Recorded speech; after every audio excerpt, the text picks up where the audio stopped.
اللہ کریم نے فرمایا ما آتاکم الرسول فخذوہ وما نہاکم عنہ فانتہوا، کہ جو تمہیں نبی کریم صلی اللہ علیہ وآلہ وسلم دے اس کو لے لو، اور جس سے آپ منع کر دیں اس سے رک جاؤ، یہی تمہارا دین۔ دین اسلام الحمدللہ زندگی کا ہمارا کوئی بھی شعبہ ہو اس کو تشنہ تکمیل نہیں چھوڑا، ہر مرحلے پر رہنمائی اور پیشوائی ہماری کرتا ہے،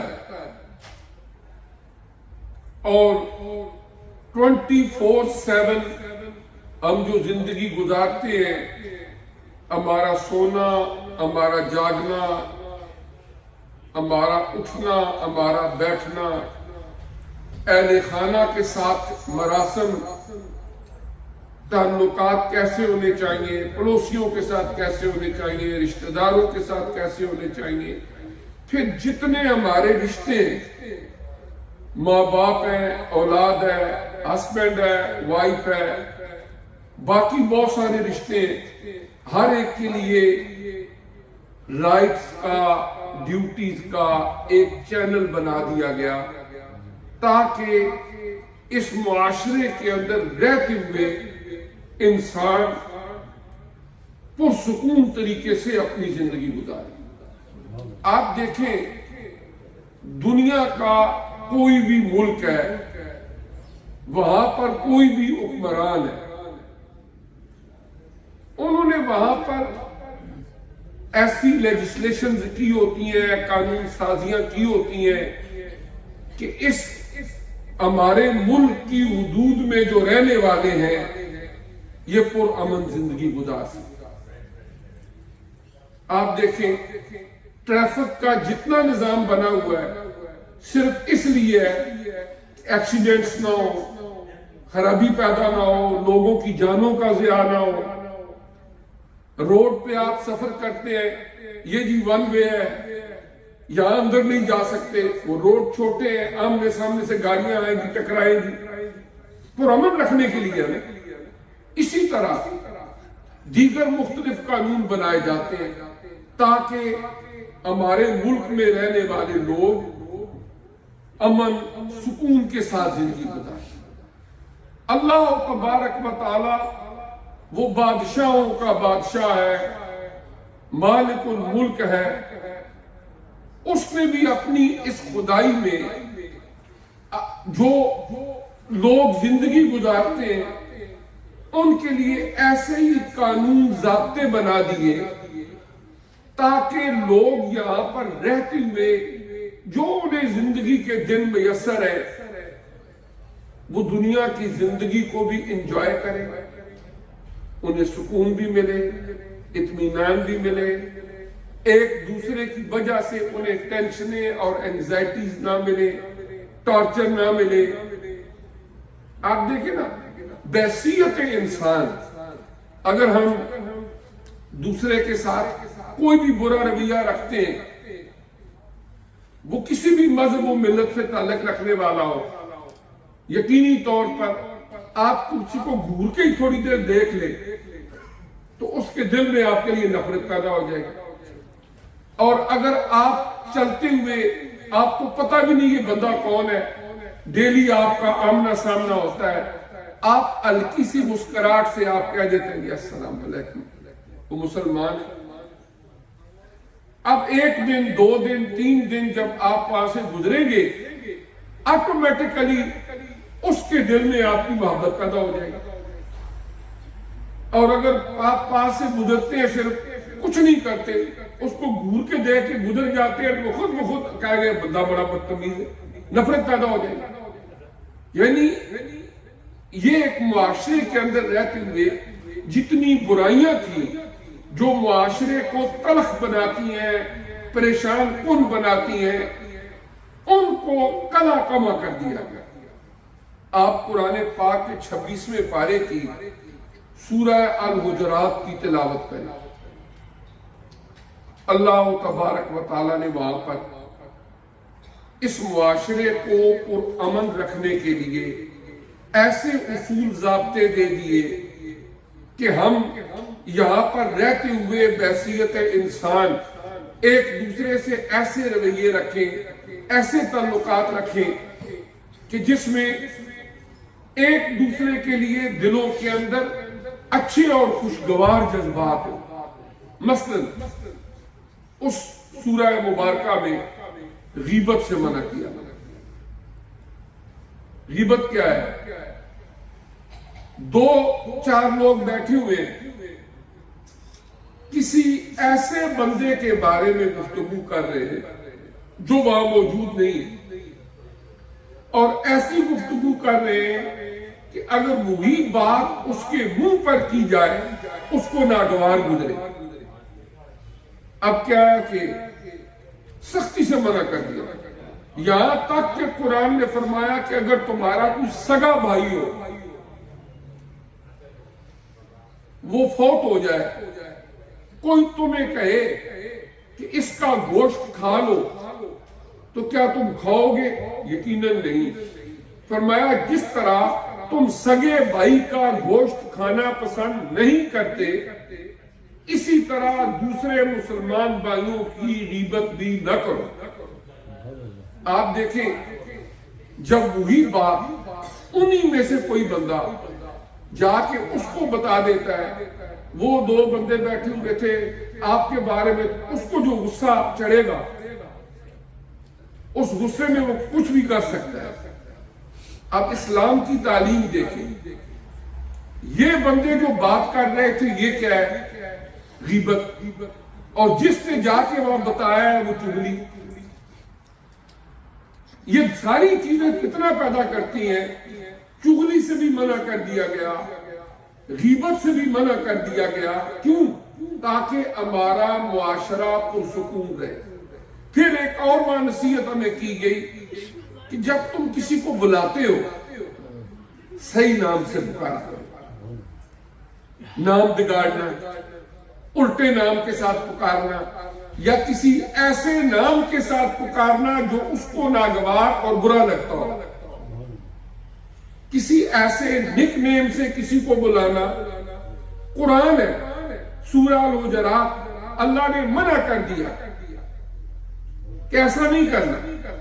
اور کوئی بندہ بھی ہے ایز بینگ ہیومن بینگ، آپ یہاں پر بیٹھے ہوئے ہیں، اگر میں کسی کا صحیح نام لے کر اس کو بلاؤں گا، اچھے لقب کے ساتھ، صاحب کہہ کے، محترم کہہ کے، اس کے دل کے اندر اچھے جذبات پیدا ہوں گے۔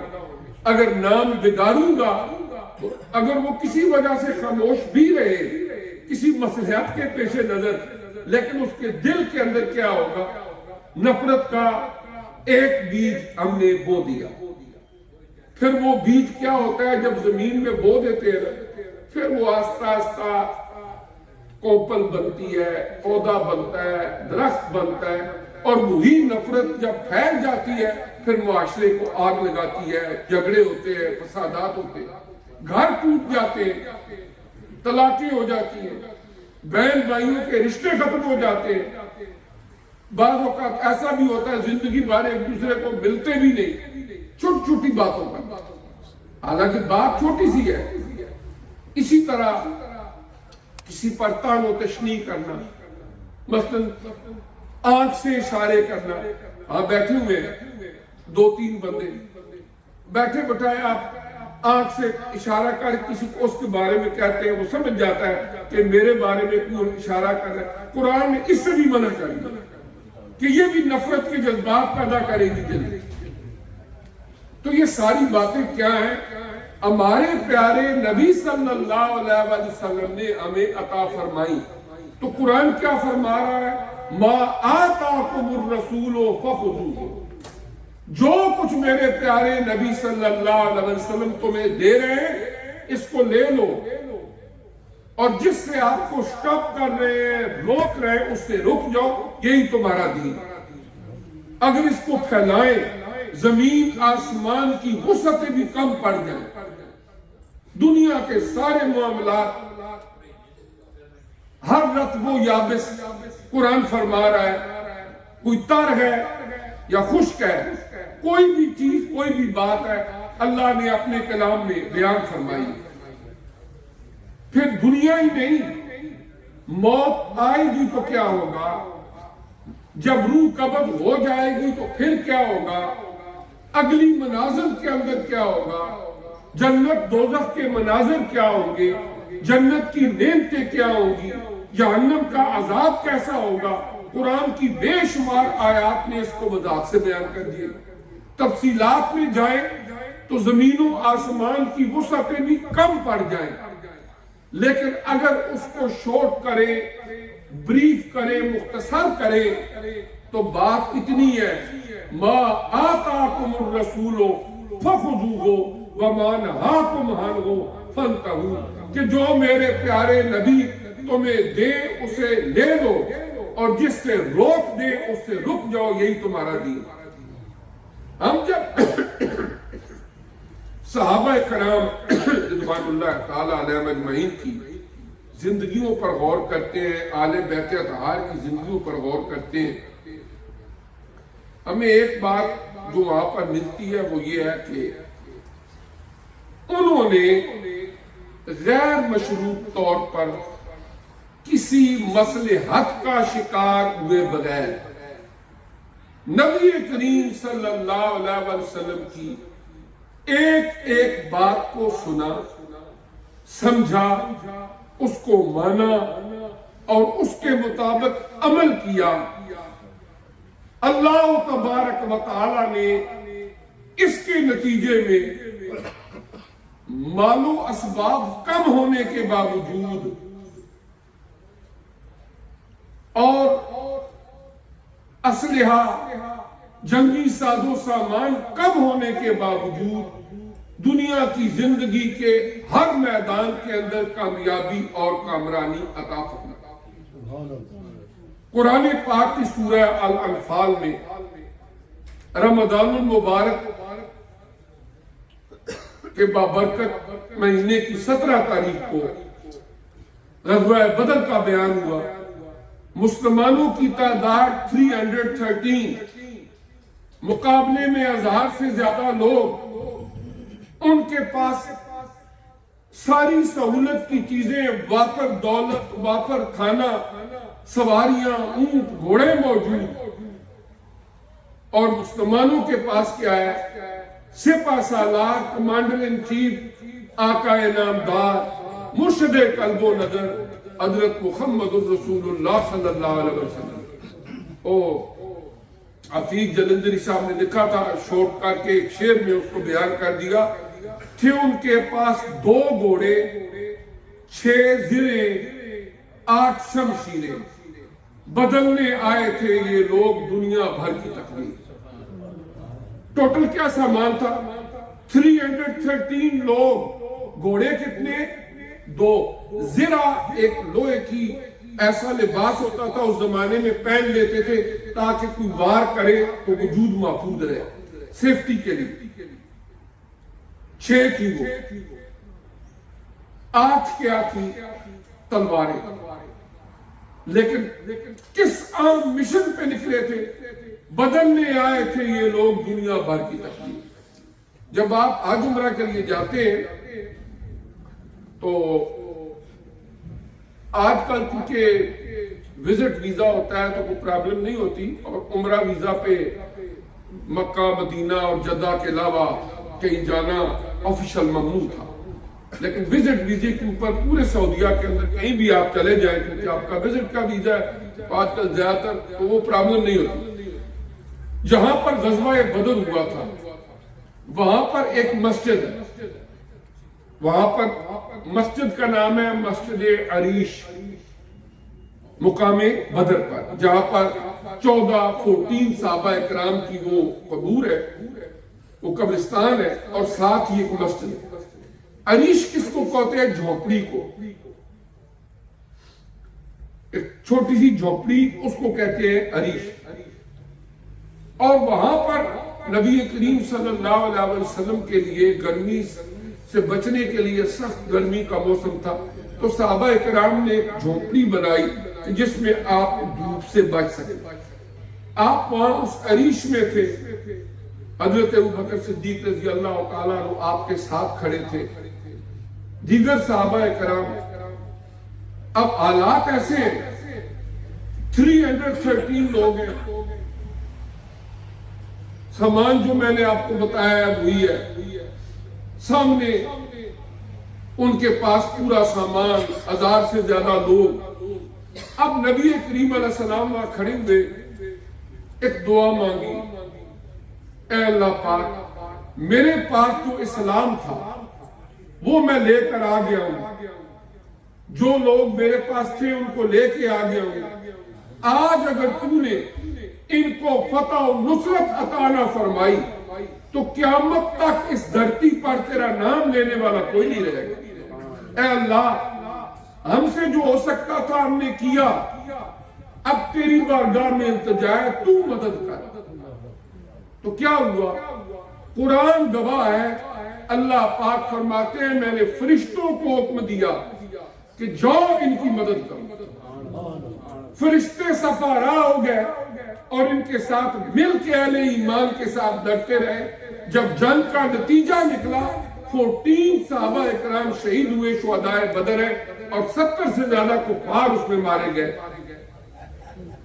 تو کسی نے کہا تھا فضائے بدر پیدا کر فرشتے تیری نصرت کو، اتر سکتے ہیں گردوں سے قطار اندر قطار۔ اب فرشتے تو اب بھی صفے باندھ کے کھڑے۔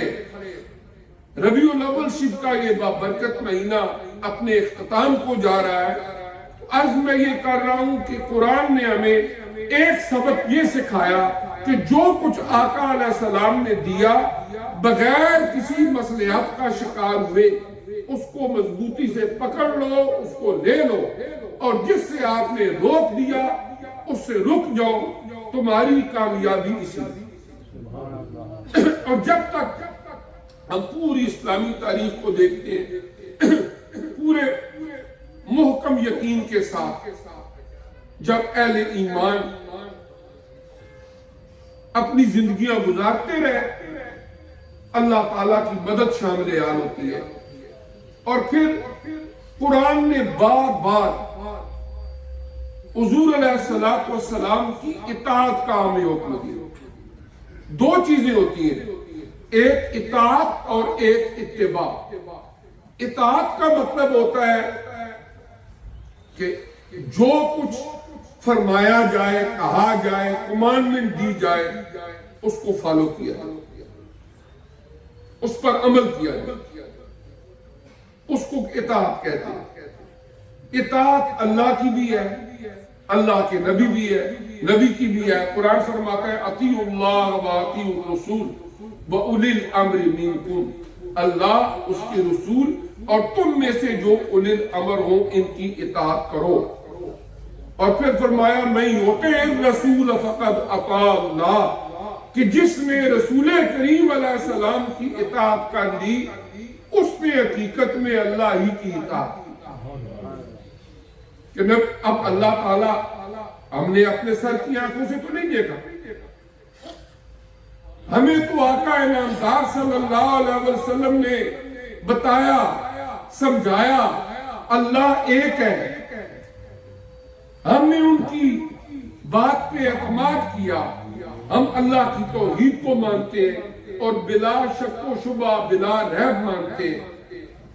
حضور علیہ السلام نے جب آسمان کی طرف دیکھ کے فرمایا، کاتبین وحی کو فرما دیا یہ قرآن ہے، تو وہ قرآن بن گیا۔ سر بگریباں ہو کے جو فرمایا حدیث بن گئی، اور وہی قرآن وہی حدیث پیارے آقا محمد رسول اللہ کی زبان سے جاری ہو، اور وہی آج ہمارے پاس موجود ہے۔ تو اطاعت نبوی صلی اللہ علیہ وسلم کو انکنڈیشنل طور پر ہر صاحب ایمان کے لیے لازم قرار دیا گیا، اور اتباع اللہ کی نہیں ہو سکتی، امپاسبل۔ اتباع کا کیا مطلب ہوتا ہے؟ کسی کے فٹ سٹیپس کو فالو کرنا. آپ چل رہے ہیں، ایک بندہ جس رستے پہ آپ چل رہے ہیں آپ کے پیچھے پیچھے آپ کو فالو کر رہا ہے، اس کو کہا جاتا ہے اتباع. کیونکہ اللہ تبارک و تعالیٰ کی شان یہ ہے کہ ہمارے لیے ممکن ہی نہیں ہے کہ اللہ تعالیٰ کی اس طرح اتباع کرے. اتباع صرف نبی کریم صلی اللہ علیہ وسلم کی، اور اطاعت جو ہے وہ اللہ اور اس کے پیارے رسول صلی اللہ علیہ وآلہ وسلم. اور صحابہ کرام نے حضور نبی کریم صلی اللہ علیہ وسلم کی زبان اطہر سے جو سنا اس کو اپنی زندگی کا حصہ بنا لیا. ایک دفعہ مسجد نبوی شریف میں صحابہ کرام اندر آ رہے تھے، جو دہلیز تھی، ایک صحابی تھے، انہوں نے ایک قدم اندر رکھا، ابھی ایک باہر تھا. حضور علیہ السلام نے فرمایا اجلسو، بیٹھ جاؤ. وہ وہیں بیٹھ گئے. تو جب ان سے پوچھا گیا تو فرمانے لگے کہ آقا علیہ السلام کی زبان سے جب یہ حکم جاری ہو گیا کہ بیٹھ جاؤ تو میں نے باہر والا قدم اندر نہیں کیا، اندر والا باہر نہیں کیا کہ کہیں آپ کے حکم کی خلاف ورزی نہ ہو جائے، میں وہیں بیٹھ گیا.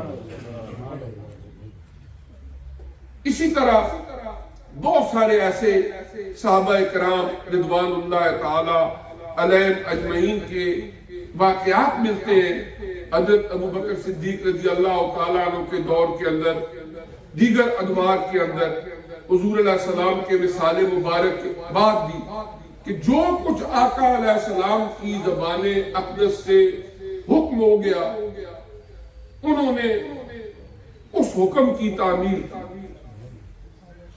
جب آقا علیہ السلام کا وصال مبارک ہوا، کچھ لوگوں نے کہا ہم نمازیں پڑھیں گے، روزے رکھ لیں گے، لیکن زکوٰۃ والا کام ہم سے نہیں ہوتا. یہ مشکل ہے کہ ہم کمائیں اور سال کے بعد 2.5% نکال کے غربا کو دے دیں، یہ مشکل ہے. جن کو کہا جاتا ہے منکرین زکوٰۃ، زکوٰۃ کا انکار کر دیا. تو حضرت ابوبکر صدیق رضی اللہ عنہ نے فرمایا من فرق بین الصلاۃ والزکوٰۃ لأقاتلنہ، کہ جو نماز میں اور زکوٰۃ میں ذرا بھی فرق کرے گا اس کے خلاف جنگ ہوگی. کیونکہ عمل نہ کرنا، نہ دینا یہ گناہ ہے، اور انکار کر دینا یہ اس کی ایک بھیانک صورت ہے. ایک آدمی نماز نہیں پڑھتا یہ گناہ ہے، اور اگر نماز کا انکار ہی کر دیتا ہے جی خدا نہ خواستہ تو یہ اور صورت بنتی ہے. وہ یہ نہیں کہ وہ زکوٰۃ دیتے نہیں تھے، ان کو منکرین زکوٰۃ کہا جاتا ہے کہ انہوں نے زکوٰۃ دینے سے انکار کر دیا تھا. اسی طرح حضرت اسامہ بن زید رضی اللہ تعالیٰ عنہ، ان کی سربراہی میں رومیوں کی جارحانہ کارروائیوں کے خاتمے کے لیے حضور علیہ السلام نے 30,000 صحابہ اکرام پر مشتمل ایک لشکر بنایا. حضرت اسامہ بن زید رضی اللہ تعالیٰ عنہ جسٹ 17 ایئر ایج تھی ان کی. ان کو آپ نے فرمایا جاؤ تم کمانڈر ان چیف ہو اس کے.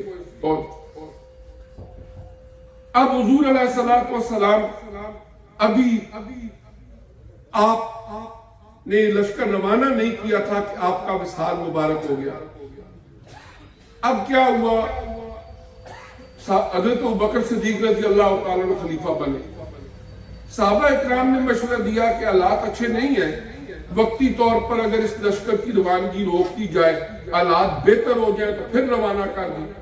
آپ نے فرمایا نہیں، جو آقا علیہ السلام نے حکم دے دیا ہے اسی پر عمل ہوگا. میری ہمت نہیں ہے کہ میں اس حکم کے ذرا بھی خلاف کروں. پھر کہا گیا کہ سپہ سالار چینج کر دے، کسی تجربے کار کونا مشق بندے کو اس کا سپہ سالار بنا دے. تو آپ نے فرمایا جو زبان رسالت سے حکم ہو گیا، میری جان نہیں اور ہمت نہیں کہ میں ذرا بھی اس کے اندر امینڈمنٹ کروں، چینج کروں. وہی سپہ سالار رہیں گے. تو حضرت ابوبکر صدیق رضی اللہ تعالیٰ حضور علیہ السلام کی زبان سے نکلے ہوئے ان الفاظ کی پاسداری کی اور اسی طرح لشکر روانہ کیا، اور پھر وہ کامیاب و کامران واپس کرنا. تو ربیع الاول شریف کے اس بابرکت مہینے کے آخری جمعۃ المبارک پر ہمارے لیے سبق یہی ہے کہ کہ نبی کریم صلی اللہ علیہ وسلم نے مشکلیں، تکلیفیں، پریشانیاں بہت کچھ برداشت کیا، صرف ایک مقصد کے لیے کہ یہ دین اسلام سلامت رہے اور آنے والے قیامت تک جو میرے امتی ہوں گے ان تک یہ میسج صحیح طرح پہنچے۔ اب الحمدللہ ثم الحمدللہ بے شمار مسائل، مشکلات امت مسلمہ کی بدحالی اور زوال، لیکن اس کے باوجود بحمد اللہ تعالی وہ دین اسلام کی اساسی تعلیمات ہمارے پاس موجود ہیں، اور ہر آدمی انفرادی طور پر اپنی قبر میں جا کے جواب دہ ہوگا۔ دوسروں پر تنقید کی بجائے اپنی فکر کرنا ہر بندے کی ذمہ داری ہے۔ بہادر شاہ ظفر خاندان مغلیہ کے آخری حکمران تھے، انہوں نے قربائی کہی تھی کہ نہ تھی حال کہ جب ہمیں اپنی خبر رہے دیکھتے لوگوں کے عیب و ہنر، پڑی اپنی برائیوں پر جو نظر تو جہان میں کوئی برا نہ رہا۔ اگر ہم اپنے اوپر غور کریں، اپنے برائیوں، اپنے گناہوں پر غور کریں، اللہ سے معافیاں مانگیں، سیدھے رستے پر آنے کی کوشش کریں تو باقی سارے ہمیں نیک نظر آئیں گے۔ لیکن بزام خیش ہم اپنے آپ کو اگر بہت بڑا سمجھ بیٹھیں گے، نیک، متقی، پرہیزگار، تو پھر باقی سارے گناہگار نظر آئیں گے۔ اللہ